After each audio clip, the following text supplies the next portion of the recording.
네, 안녕하세요. 성경 변호사입니다. 미국 증권거래위원회 SEC에서는 Accredited Investor, 공인된 투자자라는 정의를 가지고 있는데요. 이 초기 스타트업들이 사업에 필요한 투자금을 유치하고자 할 때, 위 공인된 투자자 기준에 미치지 않는 사람들로부터 공개적으로 투자 유치를 하였다가 수많은 난관에 부딪히는 경우를 보곤 합니다.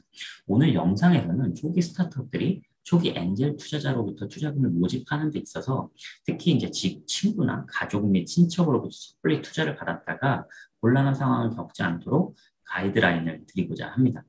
일반적으로 미국 증권법상에서는 회사가 가진 주식을 팔거나 신주 발행을 하게 되면 SEC에 등록을 하는 것이 원칙임은 이전 영상에서 설명을 드린 바가 있죠.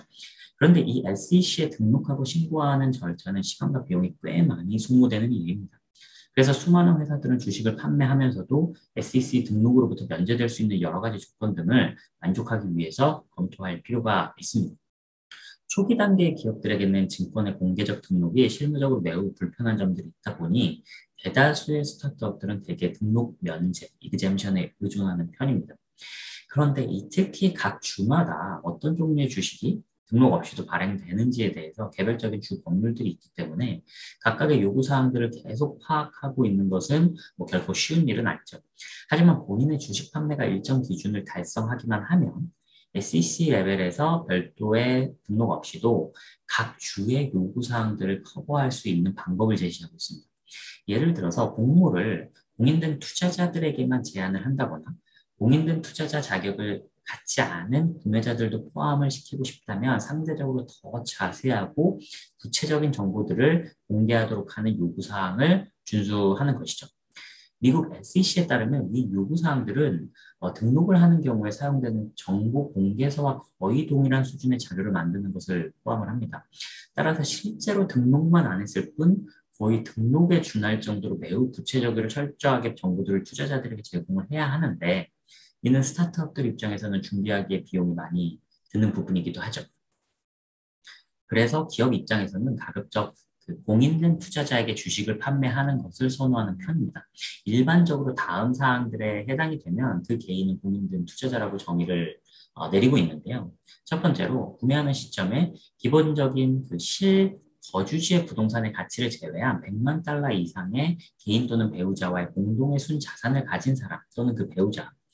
두 번째로는 최근 2년간 연간 20만 달러 이상의 연봉을 가진 사람 혹은 배우자와의 공동 수입이 30만 달러를 넘는 사람이면서 이번 연도에도 비슷한 규모의 수입이 합리적으로 기대되는 경우. 세 번째로는 증권 매매를 업으로 하는 회사의 이사, 임원, 무한책임 사원 혹은 공인교육기관에서 발행된 자격증이나 인증서, 전문 자격증을 가진 개인, 그리고 특정 가족 사업의 클라이언트 등. 근데 여기서 민간 투자 부문에서 특정 지식을 갖춘 직원들을 또 공인된 투자자로 반주를 해주기도 합니다.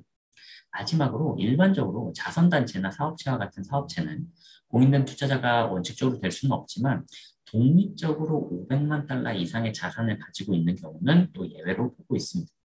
한편 모집하는 투자금이 1천만 달러 이하라면 공시 의무가 상당히 용이해질 수가 있습니다. 이런 경우에 SEC는 등록에 준할 정도의 정보 공개 의무가 없으면서도 공인된 투자자가 아닌 사람을 포함할 수 있도록 또 허용을 하고 있습니다. 근데 여기서 주의할 점은 SEC 규정이 각 주의 법률보다 위에 있는 것이 아니라는 점인데 결론적으로 실제로 별도의 주 법률을 따라야 할 수 있다는 점입니다. 이런 그 각 주의 법률들을 블루스카이 로우라고 하는데요. 여기서 해당 주는 회사가 아닌 투자자의 실거주지가 있는 주를 의미합니다. 어떤 주에서는 위 SEC 규정상의 면제가 적용되지 않기 때문에 개별적으로 그 해당 주의 블루스카이 로우의 요구사항들을 만족시킬 수 있도록 검토를 하셔야 하고요. 그리고 위 1천만 달러의 제약 조건은 각 개별 건 기준이 아닌 1년 이내의 모든 거래 금액 기준이라는 점도 명심하실 필요가 있습니다. 마지막으로 가장 중요하게 생각하셔야 하는 부분은 모든 증권의 공모, 퍼블릭 오퍼링은 연방증권거래법의 사기 방지 조항에 적용을 받는다는 것입니다. 따라서 잠재적인 투자자에게 제공되는 모든 문서와 정보들이 정확하고 오해를 불러일으키지는 않아야 하고요. 투자자가 꼭 알아야 하는 중요한 정보에 대해서는 어떠한 정보도 누락이 되어서는 안 된다는 점을 또 꼭 명심하셔야 합니다. 위에서 말한 이제 수많은 제약 조건들 때문에 많은 회사들이 공인된 투자자가 아닌 엔젤 투자자들로부터 투자금을 받게 되면 그 투자금보다 나중에 더 큰 비용과 머리 아픈 상황이 발생할 수도 있다는 점을 유의를 하실 필요가 있고요. 가급적이면 친구나 뭐 가족 중에서도 공인된 투자자의 기준을 만족하는 사람들에게만 투자를 받는 것을 권장을 드리는 편입니다.